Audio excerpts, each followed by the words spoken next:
Welcome, Alpha. We were studying about Genesis, creation. நம்ம ஆதியாமத்தில் கிரியேஷனை கொடுத்து பார்த்து கொண்டு இருக்கிறோம். ஒவ்வொரு இதாக வாசித்து கொண்டே வருகிறோம், வசனமாக வாசித்து கொண்டே வருகிறோம். கடைசியாக வாசித்தது 26வது வசனத்தில் ஸ்டார்ட் பண்ணி முடிச்சு வச்சுருக்கோம். ஆதியாகமம் 1:26. பின்பு தேவன் தமது சாயலாகவும் தமது ரூபத்தின்படியும் மனுஷனை உண்டாக்குவோமாக, அவர்கள் சமுத்திரத்தின் மச்சங்களையும் ஆகாயத்து பறவைகளையும் மிருக ஜீவன்களையும் பூமி அனைத்தையும் பூமியின் மேல் ஊறும் சகல பிராணிகளையும் ஆளக்கடவார்கள் என்றார். ஆளக்கடவர்கள். இப்போ நமது சாயலாகவும் நமது ரூபத்தின்படி, இங்கே God head the family talks about themselves. இப்படி தான் நம்மளையும் படைச்சிருக்காருன்னு நேற்று பார்த்தோம். இங்கே அவங்க சாயில நம்ம உருவாக்கப்பட்டபடினால என்ன போட்டிருக்குன்னு நீங்கள் கேட்டிங்கன்னா, அவர்கள் பூமியில் ஊறும்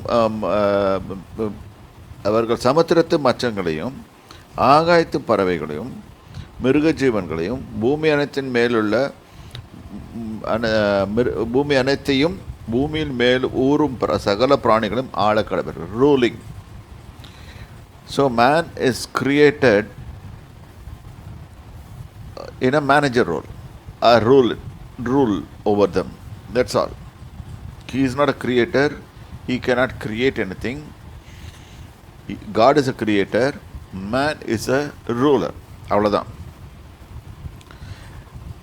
இது நல்லா அண்டர்ஸ்டாண்ட் ஆகிக்கணும். மனசுக்குள்ளே ஃபுல்லாக இறங்கிடுச்சுன்னா தான் நம்மளால் வி கான் கிரியேட். எஸ் பாருங்க, மனுஷன் கண்டுபிடிக்க முயற்சி செய்ததெல்லாம் ஃபெயிலியர் ஆகும். அவங்களுக்குள்ள காம்படிஷன், ஒரு நாடுக்கு விரோதமாக பயோவார், இந்த வார், இதுதான் கண்டுபிடிக்கிறாங்க. உருப்படியாக எதுவும் செய்யலை மனுஷனால். ஒரு மனுஷனை வாழ வைக்கவும் முடியல அவனால். இப்போ let us think about it's a big process. தேவன் தமது சாயலாக நம்மை படைத்தார். இது ரொம்ப முக்கியமான வசனம். அப்போ இந்த வசனத்தை படிக்கும்போது அவர்கிட்ட இருக்க கெப்பாசிட்டி நம்மக்கிட்ட இருக்கணும் கண்டிப்பாக. ரெண்டாவது, ஆனால் கர்த்தர் என்ன சொல்கிறாரு இந்த இடத்துல, ஆளக்கடவர்கள் ரூலிங் கெப்பாசிட்டி கொடுத்துட்டாரு. ஒரு ராஜா, குட்டி ராஜா மாதிரி அவன் ரூல் பண்ணலாம். ஆனால் he cannot create. ஒரு க்ரியேட்டிவ் பவர் இருக்குது. he can with a faith he can create. அது மாதிரி தான் செய்ய முடியுமே தவிர்த்து, அது கூட நல்ல காரியங்களை செய்யறதுக்கு அவன் ட்ரை பண்ணணும். 27வது வசனம். தேவன் தம்முடைய சாயலாக மனுஷனை சிருஷ்டித்தார், அவனை தேவ சாயலாகவே சிருஷ்டித்தார். இது திருப்பி அழுத்துறாரு. ஏன் அழுத்துறாருன்னு கேட்டால், இன்னைக்கு நம்ம ஒரு தியரி சொல்லுவாங்க, குரங்குலேருந்து மனுஷன் வந்துட்டான், இல்லாட்டி வெவ்வேறு இதுலேருந்து வந்துட்டான், சாலமண்டா, மீன், அது இது ஏதாவது ஒன்று சொல்லிகிட்டு இருப்பாங்க. But nothing is prove.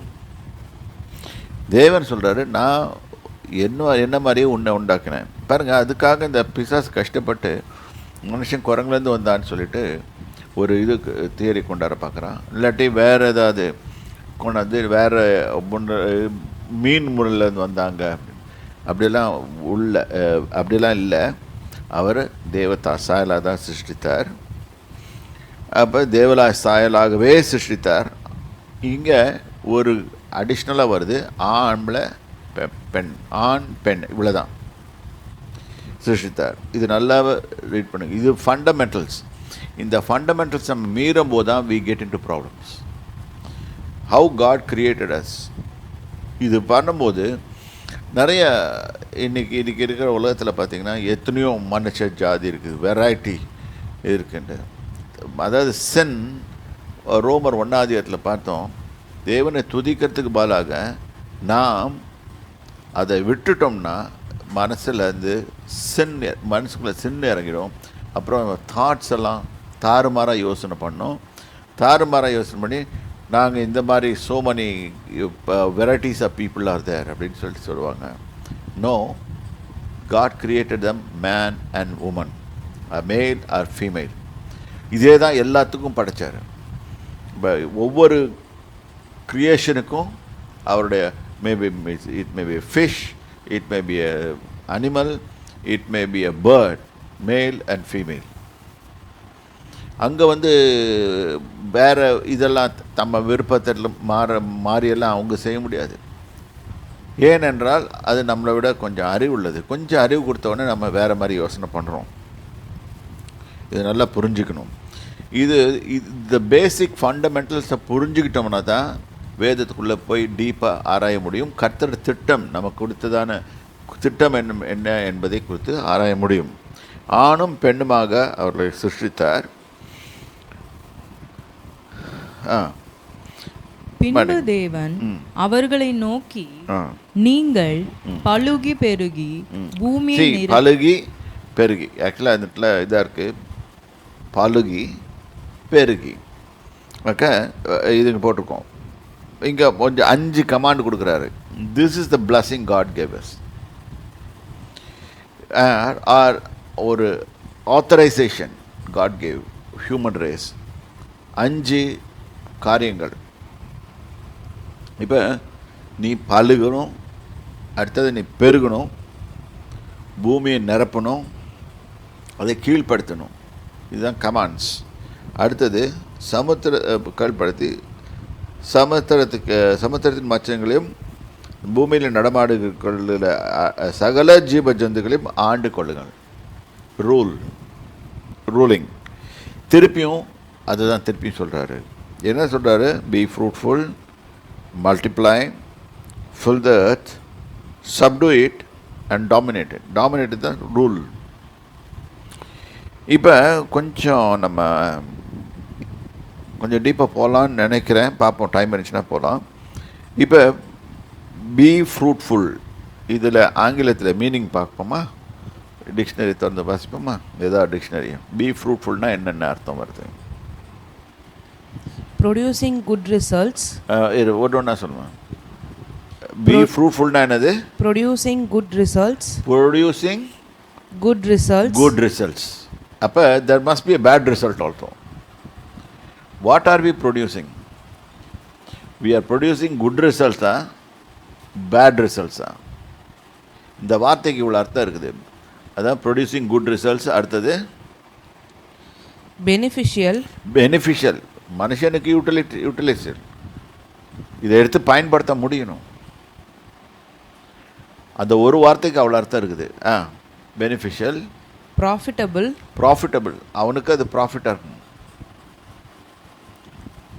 சரி, இந்த ஒரு வார்த்தைக்கு இவ்வளோ அர்த்தத்தை டிக்ஷனரியில் போடப்பட்டிருக்குது. இன்றைக்கி நம்ம அதை படிக்கும்போது எப்படி பார்க்குறோம்? படிங்க. எஃபெக்டிவ், சரி. Rewarding, successful, useful, worthwhile, advantageous, conducive,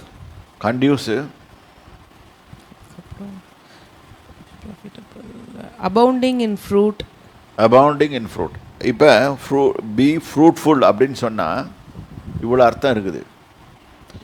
நம்ம என்ன பண்ணணும்னா, வீட்டுக்கு போயிட்டு ஒரு டிக்ஷனரி வாங்கி, இல்லாட்டி கூகுள் போட்டிங்கனாலே உங்களுக்கு தெரியும், ஒரு டிக்ஷனரி வாங்கி எடுத்து பார்த்து இந்த அர்த்தத்துக்கெல்லாம் ஒவ்வொரு வார்த்தைக்கும் அர்த்தம் என்னன்னு கண்டுபிடிச்சி இதெல்லாம் உங்கள் வாழ்க்கையில் இருக்குதான்னு பாருங்கள்.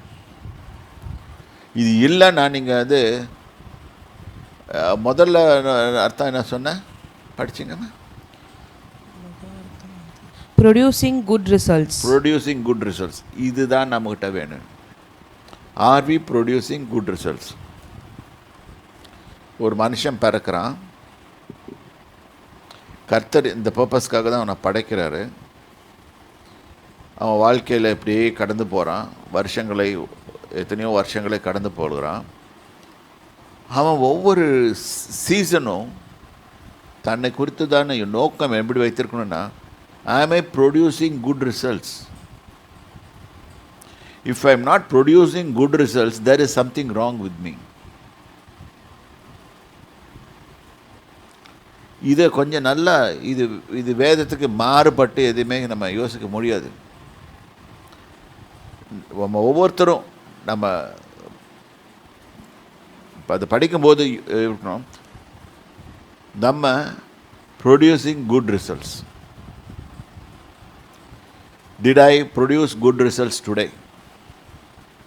Did I produce good results yesterday? Am I going to produce good results tomorrow? Jesus Christ of Nazareth is same yesterday, today and forever. இதுதான் வேதம் சொல்லுது. ஸோ மாறாத தேவன் தம் சாயலை நம்மளை உருவாக்கி அந்த மாறாத தன்மையை நம்மளுக்கு கொடுத்துருக்காரு. அப்போ ஆர் இந்த சேம் ட்ராக். ஒரு நாள் ரிசல்ட்ஸ் ப்ரொடியூஸ் பண்ணுறது, ஒரு நாள் ரிசல்ட்ஸ் ப்ரொடியூஸ் பண்ணாமல் ஏதாவது குட் ரிசல்ட்ஸ் ப்ரொடியூஸ் பண்ணாமல் பேட் ரிசல்ட்ஸ் ப்ரொடியூஸ் பண்ணுறது. Then how can we expect God to answer our prayer? The very intent of God he is telling it. இதுதான் உன்னை படைச்சேன். நம்ம எல்லாருமே ஒவ்வொருத்தர் பார்த்து கேள்வி, am I producing good results இல்லாட்டி பேட் ரிசல்ட்? இது எத்தனை பேருக்கு புரியுமோ புரியாதோ தெரியாது. நீங்கள் திருப்பி அந்த டிக்ஷனரி மீனிங் எடுத்து பாருங்கள். சும்மா ஒரு வார்த்தையில் அதுதான் எப்போவுமே இந்த வசனத்தை படிக்கும் போகும்போது இதில் 5 மேஜர் பாயிண்ட்ஸ் இருக்குது. இது காடோட பிரின்சிபிள்ஸ் இருக்குது for the human race. He has given idea and order. This is how I want to come up அப்படின்னு சொல்லி கொடுக்குறாரு. இதை எத்தனை பேர் புரிஞ்சுக்கிறோம்? அப்படி ப்ரொடியூசிங் குட் ரிசல்ட்ஸ்.